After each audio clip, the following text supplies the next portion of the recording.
निजाम की सेना बंगाल। बंगाल के नायब सूबेदार मुर्शिद कुली खां ने धीरे धीरे बंगाल को मुगल नियंत्रण से मुक्त कर लिया।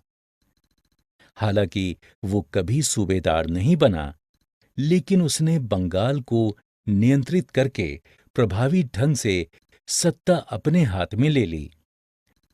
राज्य का राजस्व प्रशासन उसके नियंत्रण में था। बंगाल में मुगल हस्तक्षेप कम करने के लिए उसने सभी मुगल जागीरदारों को उड़ीसा में स्थानांतरित कर दिया। उसने बंगाल के राजस्व के पुनर्निर्धारण का आदेश दिया और जमींदारों से नकद में राजस्व का संग्रह करने का आदेश दिया।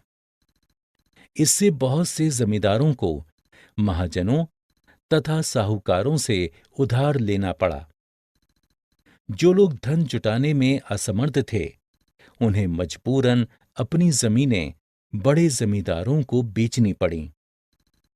हैदराबाद और अवध की तरह अलीवर्दी खान के शासनकाल में राज्य और साहूकारों के बीच बंगाल में घनिष्ठ संबंध था। टूटकर अलग होने वाले इन तीनों राज्यों की तीन सामान्य उल्लेखनीय विशेषताएं थीं। बड़े राज्य स्थापित करने वाले ये पुराने मुगल अभिजात प्रशासनिक व्यवस्थाओं के प्रति संदेहास्पद थे। विशेषता, वे जागीरदारी व्यवस्था को अत्यंत संदेह की दृष्टि से देखते थे। उन्होंने कर संग्रह की अपनी पद्धति तैयार की, जो मुगल शासकों से भिन्न थी। सभी तीनों राज्यों ने अधिकारियों पर निर्भर न रहकर राजस्व वसूली के लिए इजारेदारों के साथ ठेके कर लिए। इस प्रथा को इजारेदारी कहा जाता था।